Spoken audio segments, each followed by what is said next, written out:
but didn't. I had a virus, a chickenpox virus, that developed into all sorts of things, and went into my brain, did all kinds of things, has developed over the years into Parkinson's. So I'm dealing with something that's an obstacle, which is what we're talking about today a lot, the obstacles, the challenges that we face, and how we meet those. I mention that because I want you to know what all this is about. It sort of shows up as a shake, obviously, in my hands and arms, usually. It's not that I'm nervous, just a neurological thing. It does mean that I make a great martini. I'm a killer at Yahtzee. However, my church did kick me out of the handbell choir. I was always throwing in F sharp. Whatever that was about, but let's see what this is today.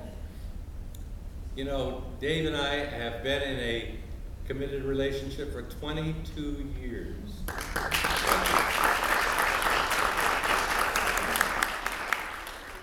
And part of our challenge is we live together, we work together 24/7.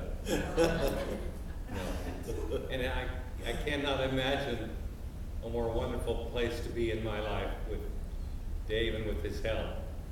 We have survived many things because our relationship began in laughter and it survives through laughter. We hope that you can take some things that we're going to share with you today away with you. You know anything about that, Dave?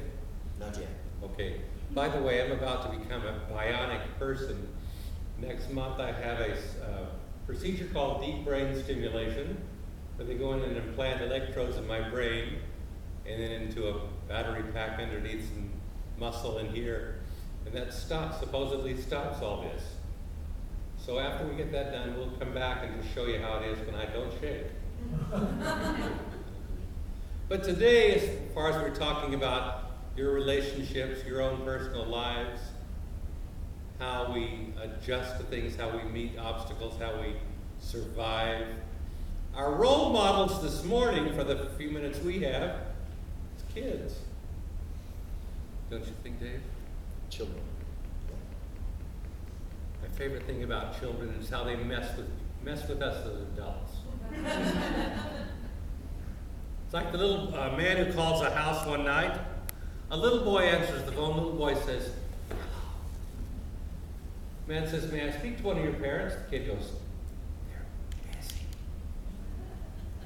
Man says, well, is there another adult there I could speak to? The kid goes, they're all busy. Man says, well, who's there? The kid goes, the police. Man says, well, let me speak to a police. The kid goes, they're busy. He says, the firefighters are here too. He said, well, let me speak to a firefighter. The kid goes, man says, what is going on there? What are they all doing? Little boy says, they're all looking for me. I love that kid. He messes with us. Think about kids. You got kids, you're around kids. You ever seen a kid? What I love about them when they're small, they get tickled about something because they're so filled with joy. They get tickled about something and they laugh so hard that what? They fall down. Wouldn't that be great if as adults we could do that? We have some sort of conflict in our life. You want what? When? You hit the floor and start rolling around.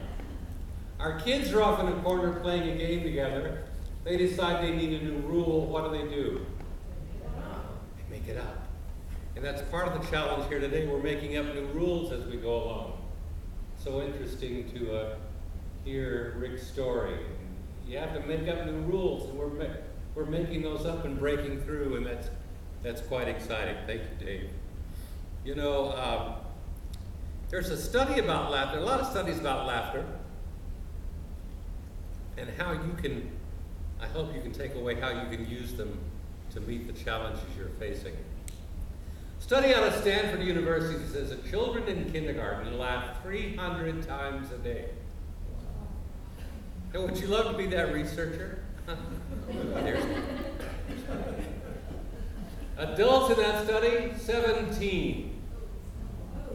We go from 300 times a day to 17 times a day and wonder why we have some difficulties. Why we get a little uptight. Why we get afraid. Why we get rigid. Nonsense! Enjoy where we are. Enjoy who we are. Enjoy what we're doing together. Men's Health magazine recently said, men pass gas 22 times a day. Would you love to be that researcher?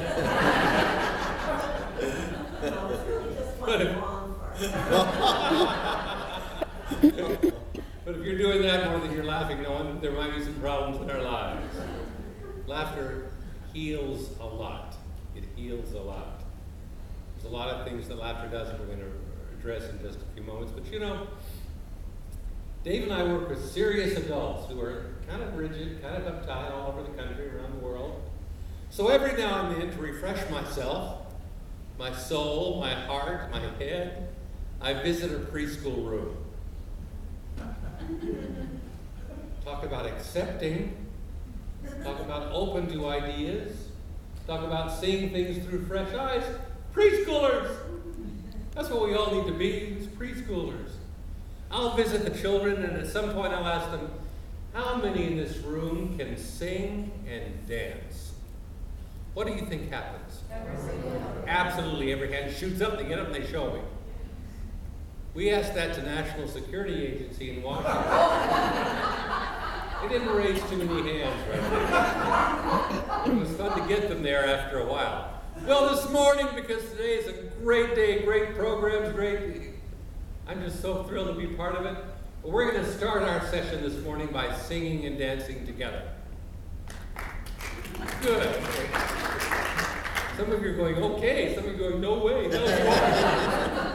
We saw some great singing and dancing last night here at the drag show. It was great fun. We're going to sing a song together because in our situation, we have to be willing to sing out. We have to be willing to sing out. We're going to sing a song I borrowed from kindergarten. So it's probably buried in your head somewhere. The song is My Bonnie Lies Over the Ocean. Remember that little song, My Bonnie Lies Over? And if you don't know all the words, I don't care, make up new words. It's just important that we share together and sing together and rejoice together. We're going to sing it loud and fast. We're going to dance it this way. Whenever you come to a word that starts with a B, and there are a lot of B words in this song, I simply want you to stand up or get something, get your arms, get something up.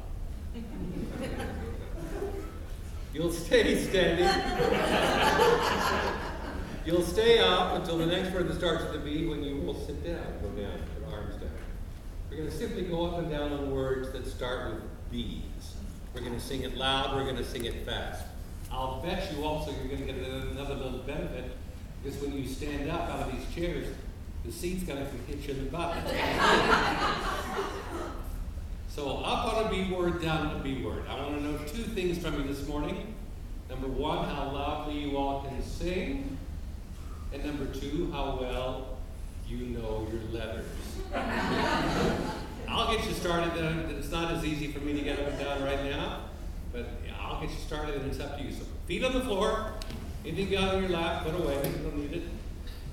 Up on a B word, down on a B word, loud and fast. Here we go, and my body lies over the ocean. Cool. My body lies over the sea. My song. My body lies over the ocean. Now be careful. Oh, bring back my body to me.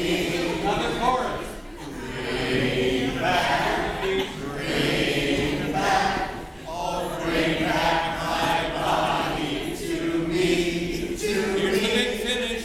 Bring back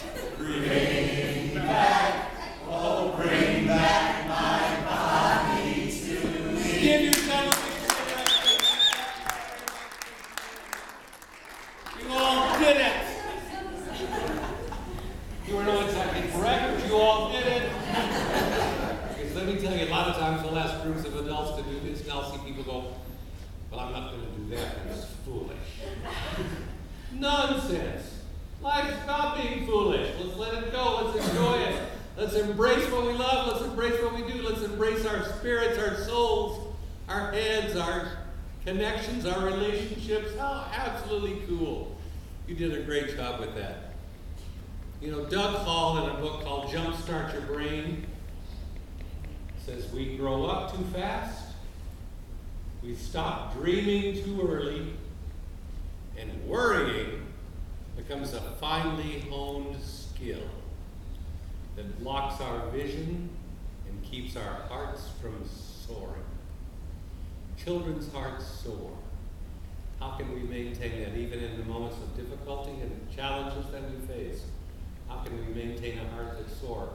David, my goal for you this morning is to let your heart soar a little bit. We're going to get silly. Get a little goofy in here, and let's see how we go. What do you think, Dave? What should we start with here? How about that? Excellent. I need a volunteer. I've got one in the very back. Her hand was up so fast. Ha, Justin. And we got a second volunteer coming up in this moment right there. Great. Let's give her a hand for volunteering. Bring her up here.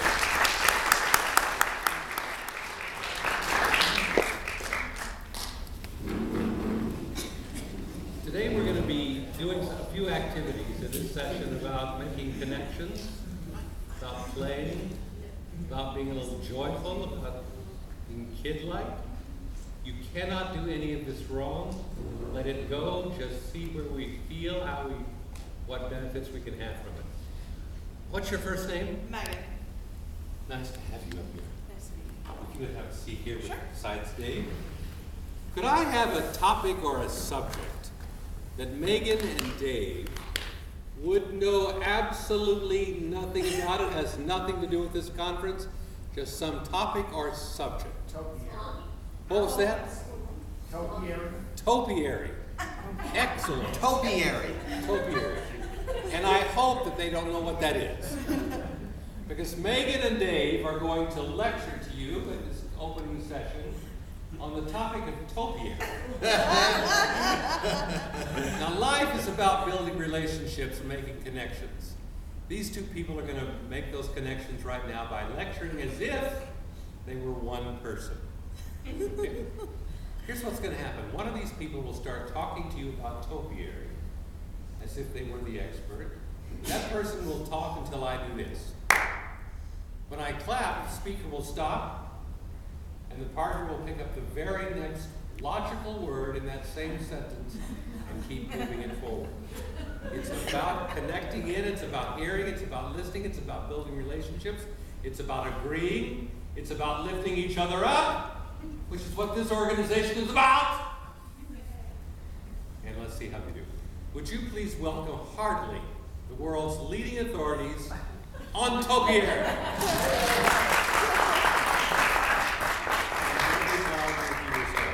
We want to thank you for coming out this morning to hear us talk about topiary. This actually is the largest audience who's ever come out for this subject. And we know that you realize that topiary is a big part of our lives, and even more so these days, As we all know, that topiary is quite a fascinating subject with how wonderful and exciting and invigorating it is. I first learned about topiary on my grandfather's farm. I remember being back out, and he had a cow. Her name was Bessie. She really was. She was an amazing cow. She really changed my life. You have no idea. I just fell in love with topiary because of Bessie. You look at her life and you say, she's very topiarian. and so if I could be more like Bessie, I would definitely be more topiary.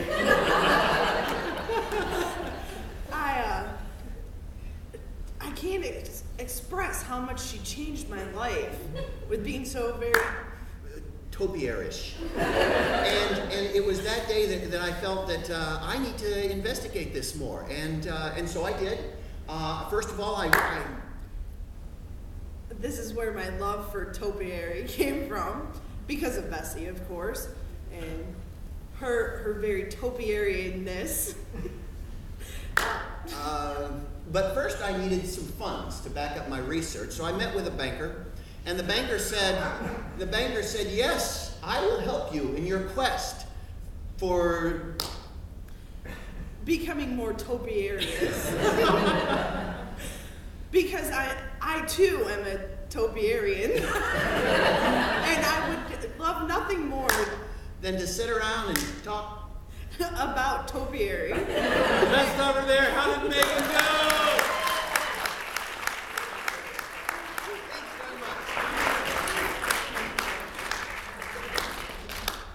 She's weird, isn't that right? Thank you very much. Now, do you get to know what that is now, or do we have to wait till we get to look You'll on the... never know what that is. Look it up on the internet. What did those two people have to do to make that work that well, that fast? Had to listen to each other. Listening is a key to communication in whatever the situation is, okay? What else was going on between the two of them? Trust. Trust? Absolutely. Look at the support they gave each other. Neither one of them turned to the other and said, Bessie did have nothing to do with topiary. They took the idea, melded it, and moved it forward. Quickly now, right wherever you are in this room, even though the seats are fixed, would you get, please, into small groups of threes? Ready? Go.